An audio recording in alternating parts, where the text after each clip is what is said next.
Now, I'm going to talk about in this short slideshow programming practices that have to do with scheduling, and that is when do you decide to put a particular program on the air? And this might seem to be incredibly out of step with the reality of how we watch TV. Because certainly if we're watching something on Netflix or Hulu, we're watching it whenever we want, right? We're finding it whenever we want, and even if we watch TV that we record on our DVR, we're watching it whenever we want.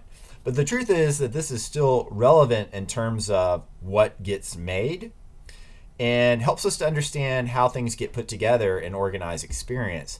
I'll also say that still, most people still watch television when it originally airs. So scheduling practices, although they might not seem like how you watch TV, these are still relevant to how most people watch TV and how much of the TV that you watch gets made. That is, even if, say, you don't watch Breaking Bad or Better Call Saul until it's on Netflix and then you watch it at 4 a.m., it exists because a television executive at FX wanted to program that at 9 p.m. on a weeknight, right?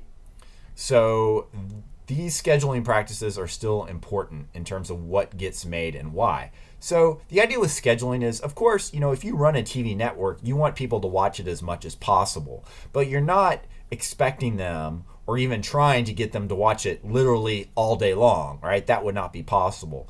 So what we have here is a model of the 24-hour schedule, and it's been broken into day parts. So day parts are what programmers use to schedule television throughout the day.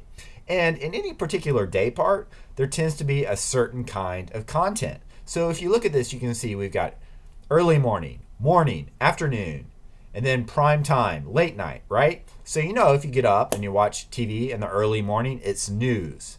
In the morning, it is talk shows, maybe reruns.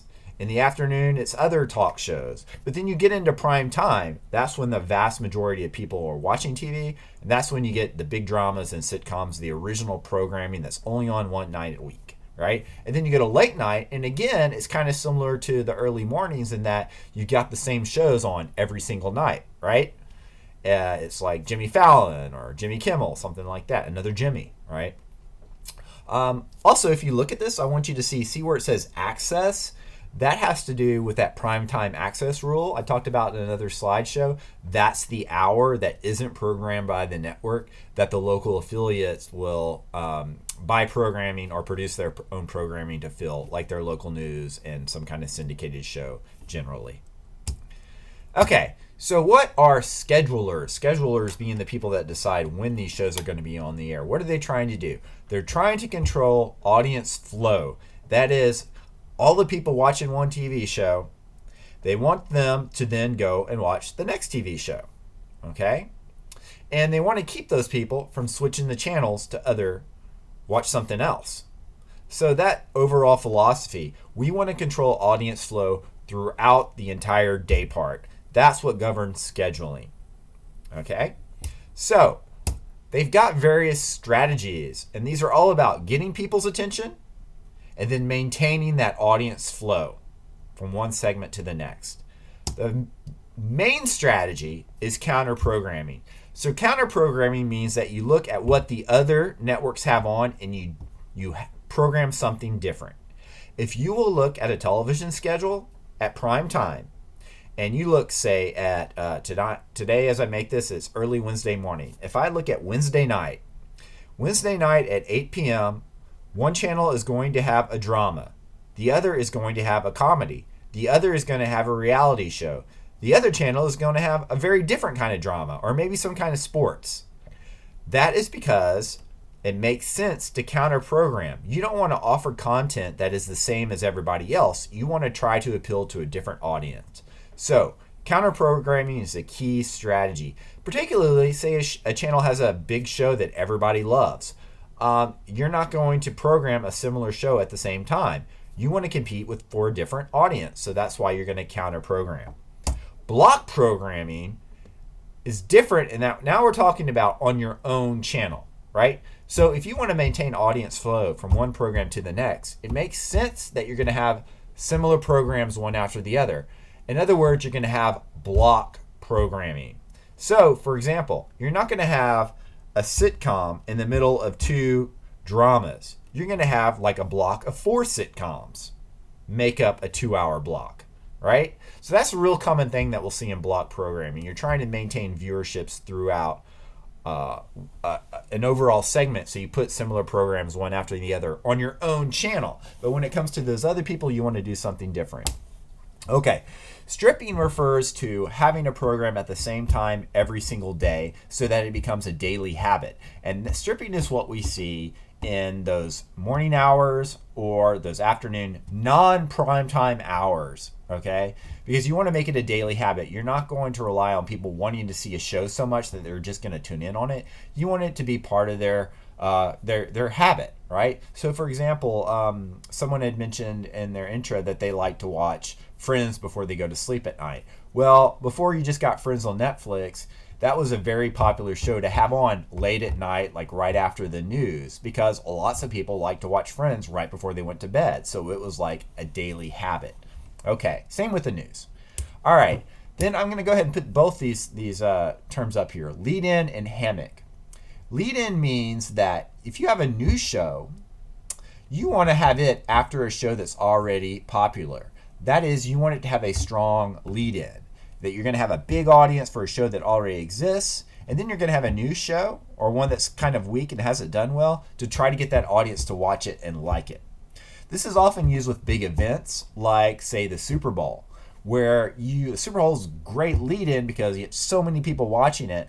Often they'll have a new program or some kind of special after the Super Bowl because they just know there's already such a huge audience. It's a great time to get some of that audience to flow into a new show and build up an audience for a new show.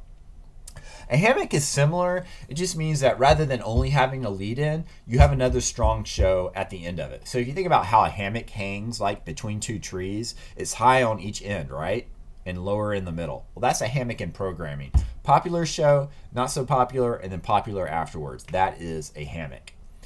Bridging has to do with when a particular episode ends.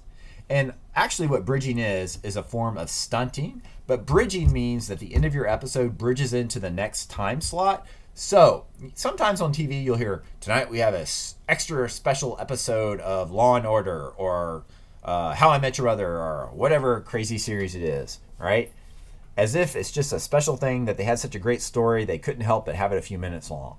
Well, really what they're doing is they are making it longer so that when that show is over, you've already missed the beginning of the other shows on the other channels. So you're less likely to change the channel. That's all it means. You're bridging the start times of other shows.